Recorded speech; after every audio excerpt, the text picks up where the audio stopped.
Recently, Nintendo showed off a whole bunch of Luigi's Mansion Dark Moon, including a lengthy preview in the latest Nintendo Direct. And though it covered a lot of the main details, there's still a few things we noticed in the latest round of footage that they didn't point out. But before we start, please make sure to check out our previous analysis and previews as we'll be referring to them throughout the video. So let's get started with the game's opening cutscene that was revealed on the official website for Luigi's Mansion Dark Moon. Now we've seen bits and pieces of this before with Professor Egad researching the friendly ghosts of Evershade Valley.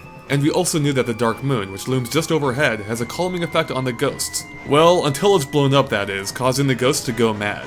And as we suspected, it turns out that King Boo, who was the antagonist in the first game, is the one behind it all. Now the explosion causes the moon to split into 6 pieces, with each one landing in a different area of Evershade Valley, which Luigi will then have to track down. And thanks to the official Dark Moon website, which reveals 4 out of the 5 mansions, we can match up exactly where most of those pieces have fallen. And this includes Gloomy Mansion, Haunted Towers, Old Clockworks, and Secret Mine.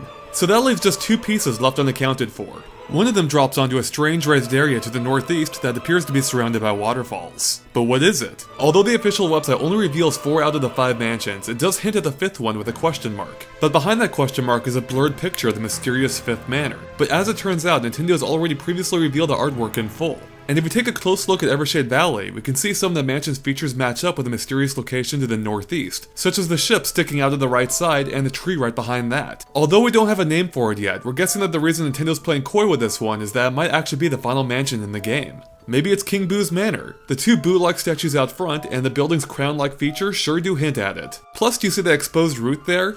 We can't help but think that maybe the entire mansion lifts off the ground for the final boss fight. Now what about that final Dark Moon piece? It appears to land in front of Gloomy Manor, right next to Professor Egad's laboratory. But how do we know that's Egad's laboratory? If we take a look at the Japanese overview trailer of the game, we get a close-up view of Egad's lab, which reveals it's actually modeled after his own head, just as it was in Mario and Luigi Partners in Time. So we're just not sure how exactly that Dark Moon piece is going to factor in. Maybe you'll explore Egad's lab during actual gameplay at some point? Or perhaps Egad himself will give it to you. So now that we know what the 5 mansions are that you'll be visiting, it's easy to figure out where most of the scenes shown off so far take place. For instance, any room that looks like your standard run-of-the-mill video game mansion are likely from Gloomy Manor and looks the most similar to the original game. You can also identify these scenes by if it's raining outside, whereas clips of the law of machinery and mechanical parts appear to take place in Old Clockworks. Anything with snow or ice is likely from the Secret Mine. And finally, any areas that appear to be overgrown with plants likely takes place in Haunted Towers. And in case you're wondering, it appears that the mysterious 5th mansion hasn't been shown at all during actual gameplay. So now that we know the locations you'll be visiting, let's take a look at some of the new gameplay itself. Some of which provides a few more clues as to things we've talked about before. For example, we had previously noted that the balloons you can fly around with appear to actually be berries that grew on the nearby plants. And that almost certainly seems to be the case, given that we can see the balloons start off at berry size. Plus, in the clip from the overview trailer, it sure does look like Luigi just plucked one from the now naked plant here. Now we also previously talked about the toads who you'll encounter in the mansions, and the official website explains that they were in fact the helpers of Egad reporting directly from the mansions. The communication has been cut off with them since the moon exploded, so it appears it's up to Luigi to rescue them too. In the most recent footage, we can see that Luigi can in fact carry toads and then launch them with his vacuum. And in this case, it causes the toad to slide across the ice. It's so adorable. But why would you want to scoot him across the ice? If we take a look at the Nintendo Direct footage released earlier this year, we can see that their combined weight actually causes them to break through the floor.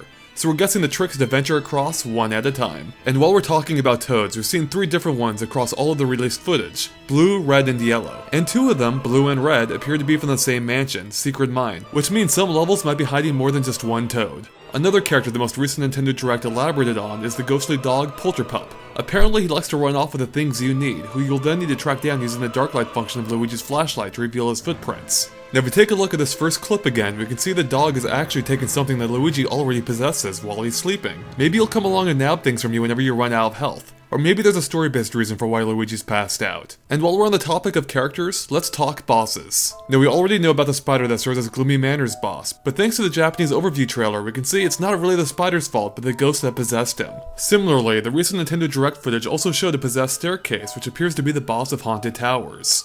And the Japanese overview trailer reveals just a little more, showing it takes the form of a face. Along the same lines, Nintendo Direct also showed a possessed clock, which might be the boss of Old Clockworks. But what's more interesting is what happens when the clock hands begin to turn backward. Even though the surrounding gears appear to maintain the same speed, it looks like Luigi is being sped up unnaturally fast. Almost as if the clock is actually rewinding time, or his time at least. Now it's possible Luigi's just keeping a really close eye on those hands, but we don't think his reactions are quite that fast.